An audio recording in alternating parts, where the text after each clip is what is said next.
Baik kawan anak masih di acara SBT Sahur Bersama Tokoh. Kami sedang berada di tempat kediaman Bapak Profesor Dr. Haji Arif Rahman MPD di Rawangun. Kita teruskan bincang-bincang kita dengan Bapak Profesor Dr. Haji Arif Rahman MPD. Arif, bagaimana mengenai hukuman yang dapat dikenakan anak sekarang? Apakah guru bisa musyawarahkan, berkomunikasi dengan anak tentang hukuman apa yang diterima apabila dia melakukan kesalahan? Ya, bismillahirrahmanirrahim. Assalamualaikum warahmatullahi wabarakatuh. Bicara soal hukuman, kita harus bicara soal peraturan. Jadi di sekolah itu, di lembaga formal, apakah itu di madrasah, SMP, SMA, SMK, ya, ataupun di perguruan tinggi, kita mempunyai peraturan-peraturan. Nah, kalau Anda mengatakan hukuman gitu, ya hukuman itu mungkin harus kita kategorikan menjadi beberapa kelas ya.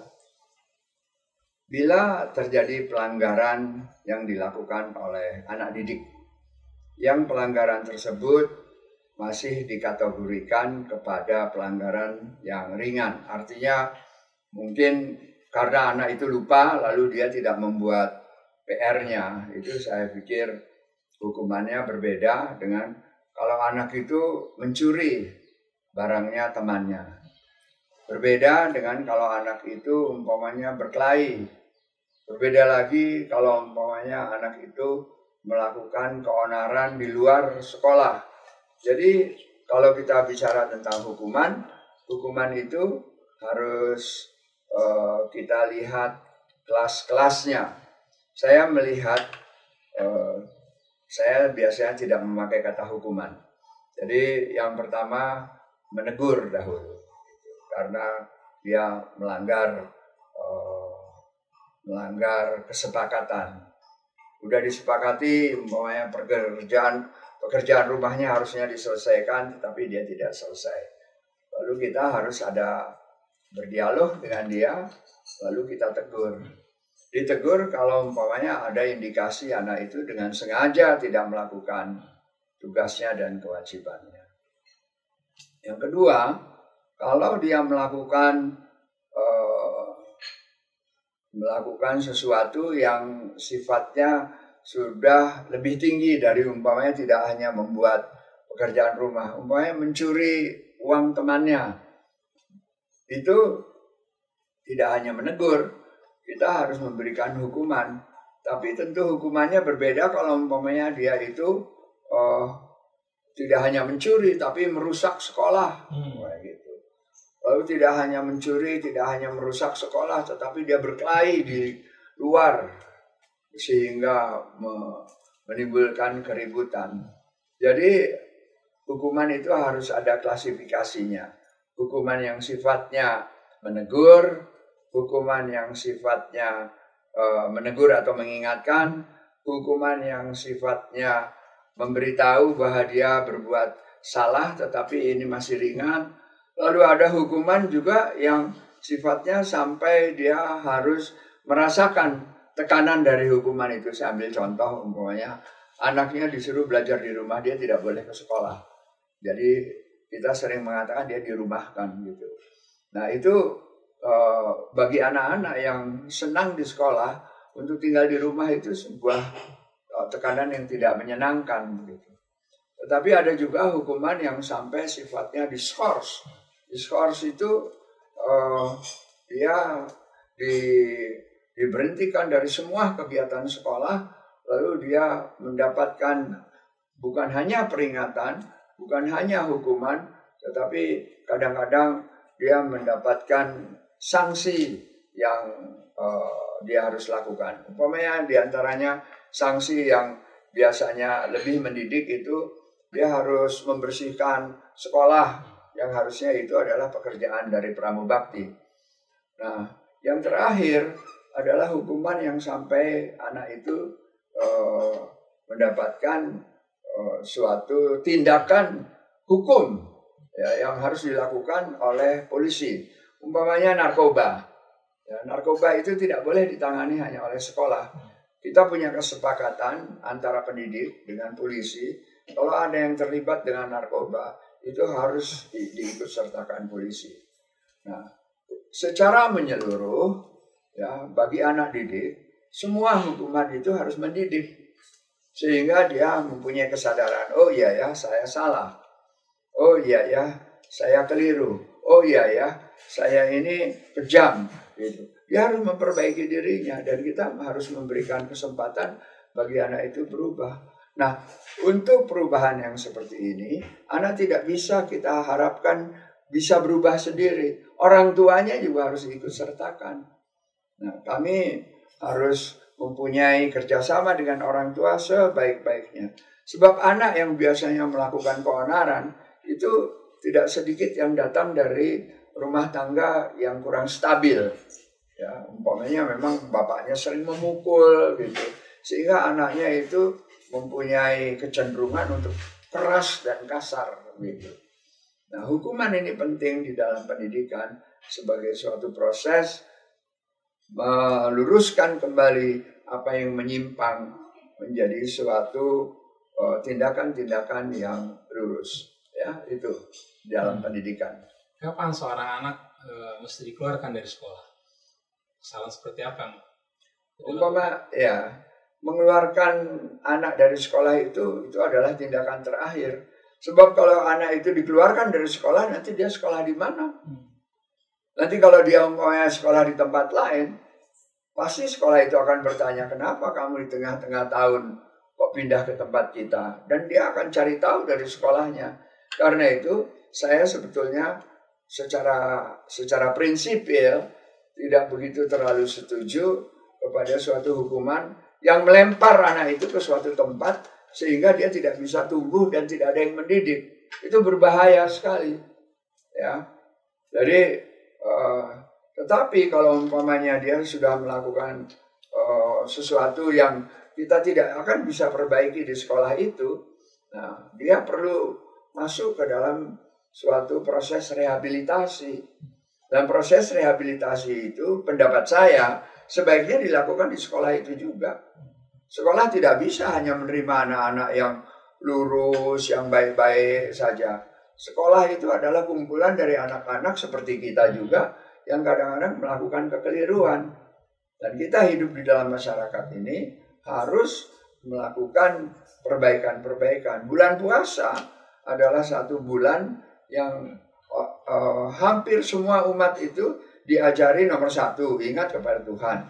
Nomor dua, untuk melawan nafsu-nafsu yang nyaman. Orang sedang tidur disuruh sahur. Ya, orang sedang tidak nafsu makan disuruh makan, begitu. Jadi yang halal pun dilarang di dalam bulan puasa ini. Tetapi ada yang lebih dari itu. Pokoknya kalau dia terlibat dengan narkoba, ya itu bukan urusan pendidik saja, itu urusan polisi juga gitu. Dan kita harus kerjasama dengan polisi sebaik-baiknya. Yang tidak boleh terjadi generasi yang jumlah anaknya itu menjadi sangat besar, generasi yang keliru arah pendidikannya. Sebab pendidikan itu adalah suatu upaya yang tertata, teratur, dan terprogram untuk mengembangkan 5 potensi tadi. Potensi spiritual, potensi emosional, potensi sosial, potensi jasmani, dan potensi intelektual. Bagaimana pendapat Profesor Arif mengenai sekolah-sekolah yang disiplin tinggi, masuk secara susah seperti SPDN, Taruna Nusantara, terus bisa terjadi kekerasan sehingga menyebabkan kematian siswa? Saya tidak pernah mempunyai pendapat bahwa satu sekolah itu steril dari penyimpangan perilaku anak didik maupun penyimpangan perilaku peserta didik, termasuk dosennya, termasuk gurunya gitu. Sehingga kalau itu terjadi umpamanya seperti di institusi yang Anda sebutkan tadi, saya sebetulnya tidak tercengang, itu bisa saja terjadi. Sebab seperti saya gitu, bukan berarti saya ini nantinya sudah terjamin untuk masuk surga dan terjamin dari tidak berbuat kesalahan. Semua orang itu sebabnya puasa ini datang setiap tahun. Dia datang untuk membersihkan semua umat dari penyimpangan-penyimpangan yang keluar dari jalur Al-Quran dan hadis. Artinya itu potensi manusianya, bukan sekolahnya, bukan lembaganya ya, yang menyebabkan dia begitu ya. Ya, sekolah mana yang mengajarkan anak jahat? Kan nggak ada. Ya, di penjara saja orang itu diajarkan untuk baik gitu. Jadi saya pikir itu bukan lembaga dan itu bukan generasinya rusak semuanya, tapi kan itu oknum dari anak, oknum dari guru, oknum dari penguasa, oknum dari kita-kita ini. Bangsa Indonesia ini adalah bangsa yang baik. Ya. Kalau umpamanya terjadi suatu kerusuhan di suatu tempat, tidak berarti seluruh bangsa ini sedang rusuh. Tidak, itu kasus. Oke, baik. Di Jakarta, di Indonesia ada kota-kota besar, banyak juga sekolah-sekolah yang kesannya secara ekonomi ini sekolah mahal, ini sekolah rada murah, sehingga ada kesan eksklusivisme gitu. Bagaimana pendapat Prof? Pendidikan itu tidak murah gitu. Yang disebut sekolah mahal karena sekolah itu mempunyai program-program yang memerlukan bantuan keuangan gitu.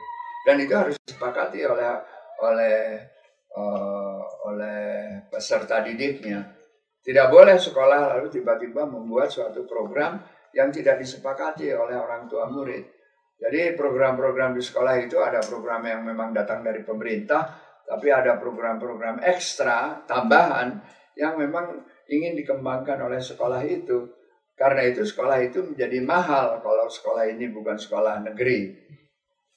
Sekolah swasta yang ingin bagus, yang ingin baik, dan ingin berprestasi, dia memerlukan keuangan. Jadi pendidikan itu, saya tidak mengatakan mahal, tapi pendidikan itu memerlukan kekuatan untuk mencapai tujuan yang terbaik dari generasi itu. Apakah berarti sekolah-sekolah yang murah lalu tidak bisa mencapai apa yang juga didapat oleh sekolah-sekolah yang mahal tadi? Tidak benar. Apa yang dikatakan murah dan mahal kan relatif juga. Kalau ada orang yang mengatakan ini, saya ini bayar di sekolah ini sampai 5 juta loh. Tapi hasilnya itu lebih dari 5 juta. Anak saya tiba-tiba mempunyai kreativitas yang luar biasa. Jadi apa yang dimaksud dengan mahal? Saya tidak paham. Yang saya pahami adalah sekolah mahal, sudah membayar uangnya besar, produk dari anaknya tidak ada yang beres gitu. Tapi kalau membayar produk dari anak-anaknya itu menjadi anak-anak unggulan, menjadi anak-anak yang punya cita-cita yang bagus, lalu anak-anak itu santun, hormat kepada orang tua, ibadahnya tidak pernah lepas, apa mahal sekolah itu? Kan mutunya juga harus dilihat. Lalu sejauh mana hak siswa terhadap kualitas guru? Saya gurunya nggak enak ngajarnya, bolehkah si siswa memprotes pada sekolah bahwa guru? Kita mempunyai sistem terhadap pengajar dan terhadap pendidikan ini, dan sistem itu dikembangkan oleh pemerintah gitu. Jadi secara periodik ada evaluasi terhadap guru, secara periodik ada evaluasi terhadap murid, secara periodik ada evaluasi terhadap tata usaha, dan melalui evaluasi yang periodik yang tertata waktunya itu kita akan mengetahui siapa-siapa saja yang bisa meneruskan profesi pendidikan ini, siapa-siapa saja yang harus dibina oleh kita melalui pelatihan-pelatihan, siapa-siapa saja yang tidak bisa ditolerir lagi. Ini bukan di tempatnya di pendidikan, mungkin ini tempatnya di tempat lain, seperti itu. Lalu banyak juga terjadi sekolah-sekolah orang keluar sekolah ini gara-gara sering dibully sama teman-temannya. Bagaimana menghindari pembulian di sekolah-sekolah? Bully itu suatu fenomena yang saya pikir bisa terjadi di semua tempat. Gitu. Bully itu tidak dimonopoli oleh sekolah buruk. Sekolah yang bagus juga sering ada bullying begitu. Tetapi bullying itu ya, kepada pemirsa, saya ingin mengklarifikasi. Kata bully itu artinya memaksa melakukan sesuatu yang buruk terhadap orang lain. Itu namanya membuli. Ya. Dan kalau ada itu terjadi di dalam suatu lembaga pendidikan, kita punya wali kelas, kita punya OSIS, kita mempunyai persatuan gurunya itu sendiri, kita mempunyai persatuan orang tua murid dan guru. Lembaga-lembaga ini harus berfungsi untuk mengurangi gitu. Dan saya tidak setuju kalau ada anak yang sering membuli lalu tiba-tiba dikeluarkan. Lalu kemana dia mau sekolah? Dia akan menjadi sampah masyarakat dan itu adalah tanggung jawab kita. Jadi lembaga pendidikan itu harus mau meluruskan dan mau membuat jernih bahwa program-program sekolah itu akan terasa nyaman pada anak-anak itu. Kalau anak-anak senang di sekolah, dia banyak yang tidak ingin pulang, dia lebih betah di sekolahnya, terutama di kota-kota besar yang orang tuanya pulang bekerja malam gitu, daripada dia di rumahnya tidak teratur. Lebih baik sekolah itu mempunyai program-program yang manfaat untuk anak-anaknya. Jadi kata bullying itu hanya terjadi dalam kejadian yang saya sebut kasus gitu. Nanti kita lihat anaknya, kenapa anak ini seperti ini? Oh, ini karena orang tuanya juga sering membuli anak ini gitu. Dia tidak muncul lalu menjadi seorang bullier, tidak lah. Dia pasti terproses sampai ke arah itu. Dan terutama pada anak SMP dan SMA, jati diri itu penting. Nah, jadi di dalam pendidikan itu jati diri ini harus diberi pelayanan untuk ditunjukkan. Tetapi ingat, jati diri anak itu tidak selalu di dalam bidang akademis. Ada yang di olahraga, ada yang di kesenian, ada yang di media, ada yang di pencinta alam. Jadi pendidikan itu harus memberi layanan sebanyak-banyaknya gitu. Saya kenal sebuah sekolah yang baik gitu. Dia mempunyai ekstrakurikuler sampai jumlahnya itu 54 ekstrakurikuler. Sekolah itu adanya di daerah agak ke dalam gitu. Tapi dia mempunyai ekstrakurikuler menyelam di laut. Jadi kadang-kadang anak-anak itu pergi ke sana. Jadi kita sebagai pendidik dan orang tua itu melayani anak itu supaya tumbuh tuh potensinya. Dan kalau yang disebut potensi itu hanya bukan potensi akal, tapi juga potensi emosional, potensi spiritual, potensi sosial. Itu harus semuanya diberikan pelayanan. Lalu juga mengenai tawaran, bahwa tawaran itu jelek sudah sering diberitakan di radio, TV, di koran. Tapi masih aja ada yang tawaran. Kira-kira apa penyebab tawaran?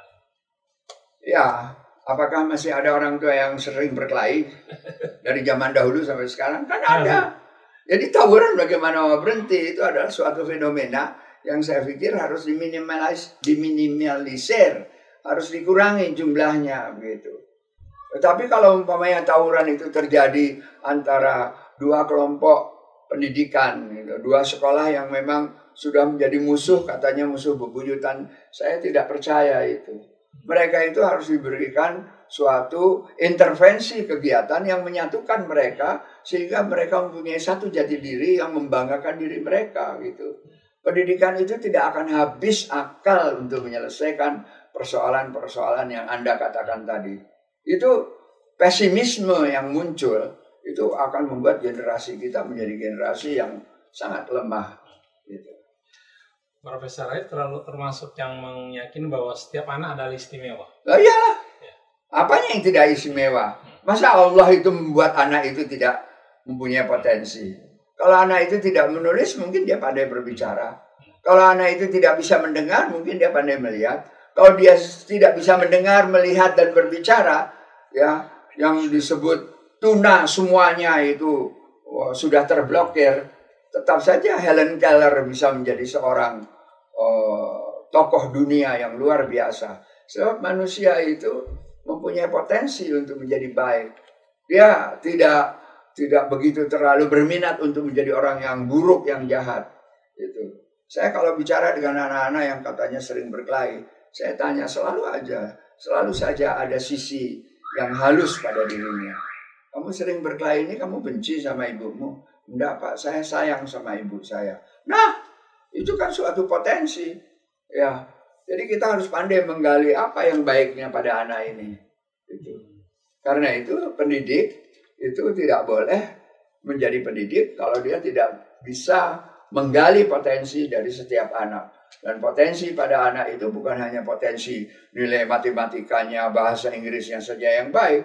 Mungkin keseniannya bagus, mungkin fotografinya yang bagus, mungkin olahraganya yang bagus, yang mana saja yang dikembangkan itu silahkan.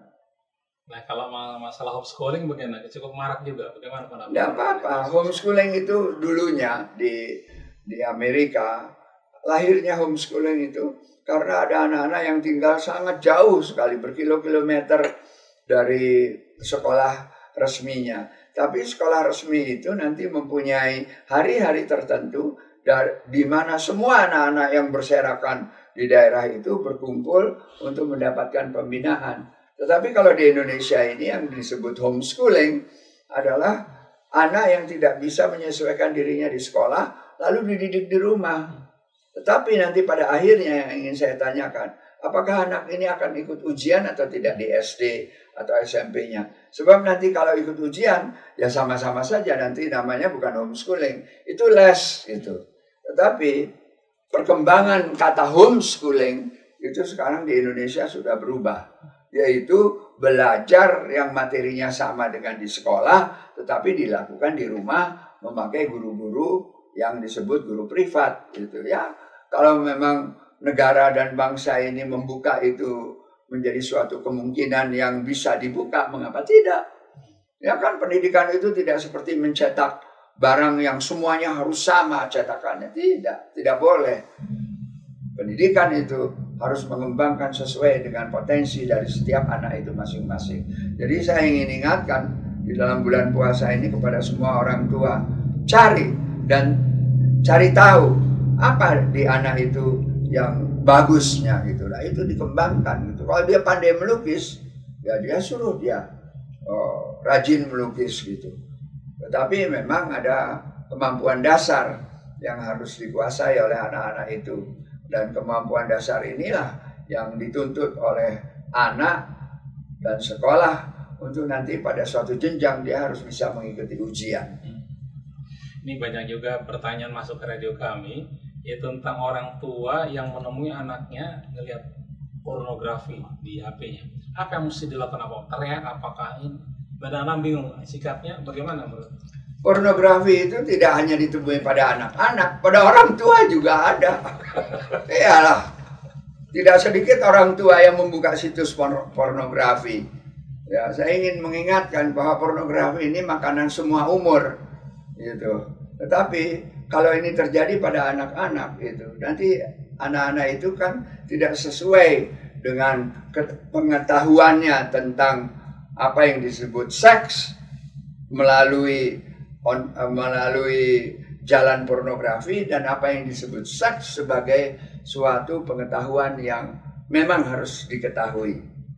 Ya, semua orang harus tahu bahwa laki-laki dan perempuan itu pada tahapan tertentu itu harus mempunyai hubungan yang memang dihalalkan oleh Allah Subhanahu wa taala. Tetapi yang tidak boleh terjadi adalah anak itu mengetahui hal-hal yang belum pada saatnya, seperti itu. Jadi sekolah itu mempunyai satu kemasan pendekatan pendidikan yang menyatakan bahwa yang disebut pornografi adalah suatu pembukaan dan pembiaran dan pengetahuan yang bersangkutan dengan hubungan seks antara laki-laki dan perempuan yang melanggar aturan agama gitu. Itu dia harus diketahui dulu, sehingga nanti kalau anaknya itu melakukan hal-hal yang belum pada saatnya, dia harus mendapatkan peringatan, dia harus mendapatkan pengetahuan gitu. Saya tahu ada guru-guru juga yang porno gitu.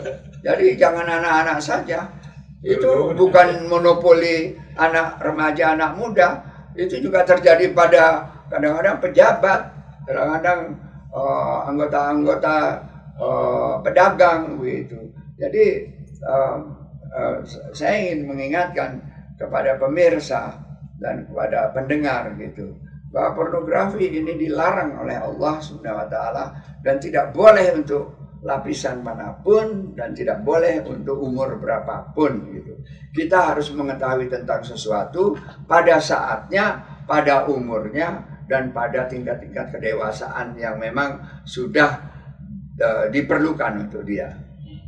Apakah murid yang datangnya dari keluarga yang broken home lalu pelajarannya menjadi terganggu, dan apa peran sekolah dalam hal ini? Tidak semua anak yang datang dari keluarga broken home itu gagal. Tetapi penelitian menunjukkan kalau anak yang datang dari keluarga yang tidak harmonis, ya, broken itu pecah gitu. Umpamanya bapak ibunya selalu bertengkar dan tidak pernah berbicara secara santun gitu. Lalu bapak ibunya sering mengancam satu sama lain. Bagi anak itu adalah tekanan gitu. Apa yang harus dilakukan? Anak itu harus diberitahu bahwa kehidupan itu tidak selamanya seperti kehidupan orang tuanya. Tidak selamanya seperti kehidupan di rumahnya. Ada kehidupan yang dia bisa cari gitu. Dan saya sering menemukan anak yang datang dari broken home, anaknya sangat baik ya. Jadi kita tidak boleh tiba-tiba mengklasifikasikan anak dari rumah broken home pasti akan menjadi penjahat. Tidak gitu. Anak yang datang dari keluarga yang baik-baik itu juga ada yang jadi penjahat. Tetapi dari statistik yang ditunjukkan, keluarga yang baik, yang harmonis, yang taat kepada agama itu biasanya menghasilkan anak-anak yang juga disiplin, mempunyai rasa kebangsaan, mempunyai minat-minat yang positif. Seperti itu. Tapi ingat, kita tidak boleh menyamaratakan. Ya, ini suatu kata-kata yang membuat kita harus optimis. Oh, kalau gitu biar dia broken home, biar orang tuanya berpisah bertahun-tahun, tapi anaknya bisa jadi orang loh. Jadi orang itu maksudnya dia selesai sekolahnya dengan baik, dia bergaul dengan baik, dia taat kepada agama, dia bisa mengembangkan hobinya, seperti itu. Dulu kan ada pelajaran akhlak, lalu sekarang ada budi pekerti. Apakah sekarang masih ada pelajaran budi pekerti? Ya ada. Mata pelajaran agama kan ada. Mata pelajaran yang ada hubungannya dengan kewarganegaraan itu ada. Yang keliru di dalam proses pendidikan ini, banyak sekali mata pelajaran yang diberikan menjadi pengetahuan, bukan keterampilan. Gitu. Kan kalau umpamanya di dalam agama dikatakan bahwa kamu sebaiknya bersikap santun kepada orang tuamu, gitu. Itu pengetahuan. Tetapi kalau mau dipraktekkan, dilihat aja anaknya sama gurunya santun atau tidak, dan itu harus dibina gitu. Jadi pendidikan itu bukan pengetahuan, tapi pendidikan itu adalah proses yang dialami oleh anak-anak sehingga anak-anak itu terbuka matanya. Oh iya ya, kalau begitu saya ini harus sopan, saya ini harus hormat kepada orang tua saya. Meskipun orang tua saya itu tidak patut untuk dihormati, dia harus hormat. Yang saya maksudkan orang tua yang tidak patut dihormati itu ada kemungkinan orang tuanya masuk penjara karena mencuri, tapi anaknya itu tetap hormat kepada orang tuanya yang ada di dalam penjara itu. Sebab apa? Hormat kepada orang tua itu menjadi benih pada dirinya untuk dia nanti tidak mau menjadi seperti bapaknya. Profesor Arif, apakah betul sekarang jam pelajaran anak lebih panjang sampai sore sehingga anak-anak tidak ada waktu untuk bermain dengan tetangga dan jadi bebannya terlalu tinggi untuk pelajaran? Ya, tidak benar juga seperti itu. Kalau di kota-kota besar di mana anak itu pulang sekolah lalu hanya ada pembantu umpamanya, dia mau keluar juga tidak ada temannya gitu. Sebab semua di daerah itu tidak punya anak yang sebaya dengan dia. Jadi lebih baik dia ada di sekolah, di dalam bimbingan yang lebih teratur dan yang lebih terprogram seperti itu. Tetapi bahwasanya ada daerah-daerah umpamanya di pertanian, di kehutanan, yang anak-anak itu umur masih remaja sudah diperlukan oleh orang tuanya untuk membantu. Saya kira lebih baik membantu orang tuanya gitu. Jadi pendidikan ini sangat unik. Dia tidak bisa seperti mencetak mobil yang sama ukurannya. Dia harus dicetak sesuai dengan potensi, sesuai dengan keadaan lingkungan yang ada di daerahnya masing-masing. Seperti itu. Sekarang ekspresi anak-anak kalau lulusan itu keliling kota, mau bajunya dicoret-coret pakai piloks itu. Untuk sekarang kira-kira masih lucu nggak seperti itu? Ya saya kira enggak apa-apa. Tetapi yang keliling kota rambutnya dicoret-coret, mungkin dari 300 sekolah hanya ada 11. Yang 11 sekolah itu mungkin juga tidak diajari bagaimana caranya mensyukuri nikmat kelulusan itu.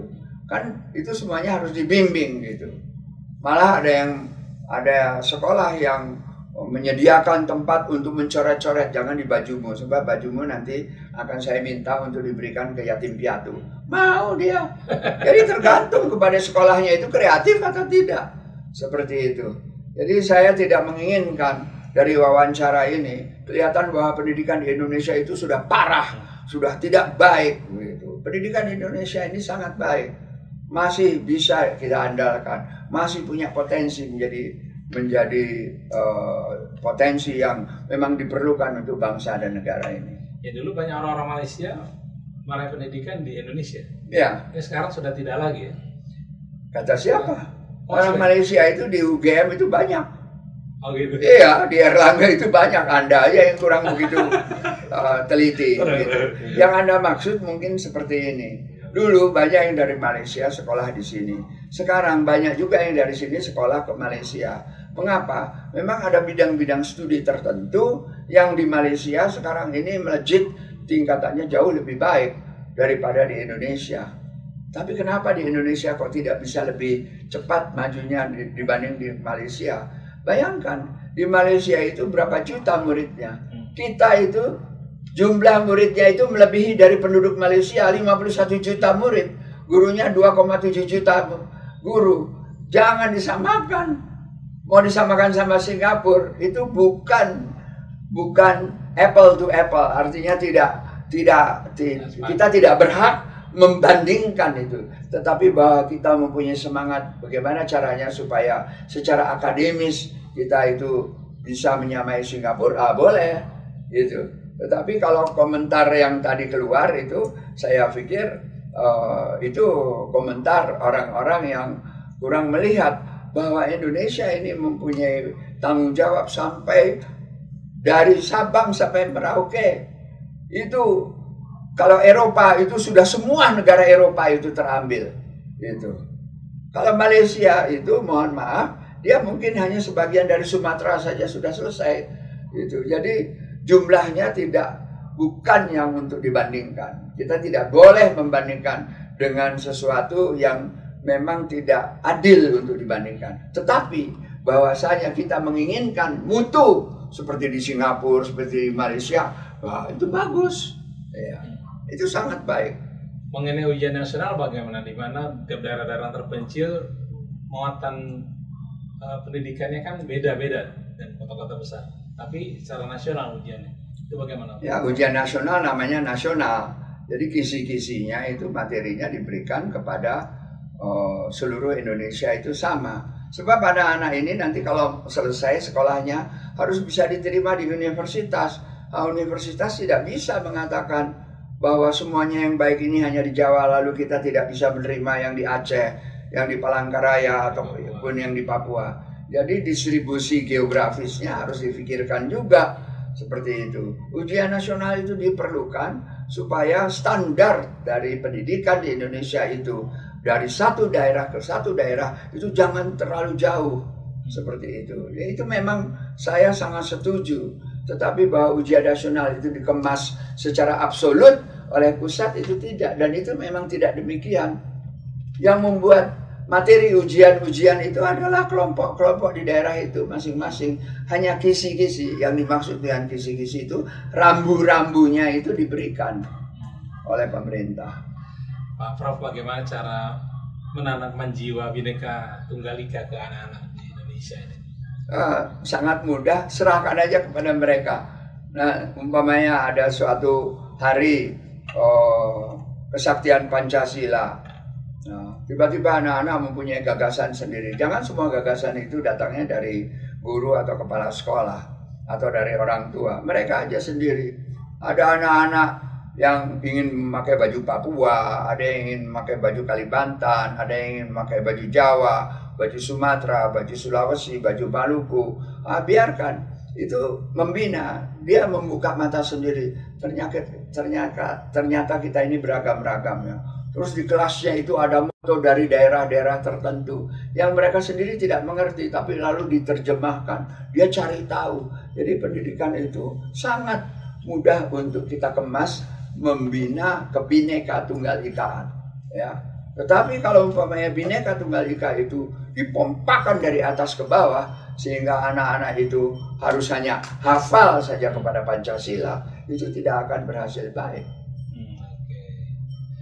Baik, lalu mengenai pelajaran agama di sekolah-sekolah nih, ada juga anak-anak yang mendapat input dari pengajian-pengajian atau internet, sehingga anak-anak lebih menjadi lain, lebih minta. Gejala itu bagaimana? Bagus, ya. Jangan dikira bahwa guru matematika, guru kimia, guru agama itu lebih maju dari anak-anaknya. Sebab anak-anak itu bisa mengakses pengetahuan dari mana-mana. Itu kan sangat baik gitu. Kalau saya gembira sekali seperti itu. Karena itu guru-guru jangan kalah dengan kepiawaian dari anak-anak itu membuka akses pengetahuan dari mana-mana. Tapi ingat, di dalam pendidikan formal, ya, yang namanya formal itu adalah bukan kursus-kursus, tetapi pendidikan SD, SMP, SMA, SMK, sekolah kejuruan yang lainnya. Itu kita harus mempunyai format yang memungkinkan kalau anak itu selesai dari SMA dan SMK, pihak universitas itu mudah menerimanya. Jadi memang harus begitu. Jadi saya ingin sekali melihat Indonesia ini mempunyai potensi yang beragam-ragam begitu. Tetapi dia mempunyai standar minimal yang harus mereka kuasai. Seringkali anak-anak yang potensial itu diwawancara di TV, pernah prestasi fisika, tapi selanjutnya nggak dengar kabarnya lagi tuh, Prof. Ya kalau ingin dengar kabarnya ikuti aja dia kemana. Kenapa susah amat? Iya, itu kan kita yang tidak mendengar kabarnya lagi. Sebab memang tidak dikabarkan oleh televisi. Tetapi kalau kita ikuti, tahu-tahu dia sudah membuat perusahaan yang besar, tahu-tahu dia sudah menjadi dosen di Australia, begitu. Saya secara pribadi sering mengikuti potensi anak-anak yang unggulan, begitu. Diam-diam, ada di mana ini? Ternyata dia mengajar di Jerman. Ya, tetapi kan negara dan bangsa ini memang tidak mempunyai kapasitas dan tidak mempunyai kewajiban untuk mengikuti ini semuanya. Tetapi dunia ini sekarang sudah menjadi satu kampung. Jadi di mana saja dia maju kita harus syukuri. Saya begitu. Iya, saya tidak ingin melihat bahwa bangsa Indonesia ini seolah-olah yang dari universitas di sini hanya untuk Indonesia. Tetapi yang dari Indonesia ini sebaiknya mementingkan Indonesia lebih dahulu, baru pikirkan yang lain-lain. Supaya Indonesianya juga menjadi kuat. Jadi rasa kebangsaan itu harus kuat, tetapi lebih dari rasa kebangsaan, agama itu harus menjadi fondasi yang paling harus kuat pada generasi pendidikan kita. Baik kawan-kawan, subhanallah, bincang-bincang kita dengan Profesor Dr. Haji Arif Rahman, MPD ya. Nah, kita dengarkan tadi banyak kan kejutan-kejutan ya kita dengarkan. Oke, kita menjadi lebih optimis mendengarnya ya. Indonesia. Ya kalau di pendidikan itu tidak boleh pesimis. Harus optimis ya. Jadi bahwa ada kekurangan itu harus diperbaiki. Baik, Prof. Terima kasih, Prof. Kita akan jumpa lagi kapan-kapan ya. Insya Allah. Assalamualaikum warahmatullahi wabarakatuh. Waalaikumsalam warahmatullahi wabarakatuh. Diberikan di Manawat acara Sahur Bersama Tokoh bersama Profesor Dr. Haji Arif Rahman MPD. Saya Muhammad Krisna, Penangga Aminuddin sebagai produser, kemudian juga Neza dan Haidar mohon pamit. Wabillahi taufiq wal hidayah. Wassalamualaikum warahmatullahi wabarakatuh. Assalamualaikum warahmatullahi wabarakatuh.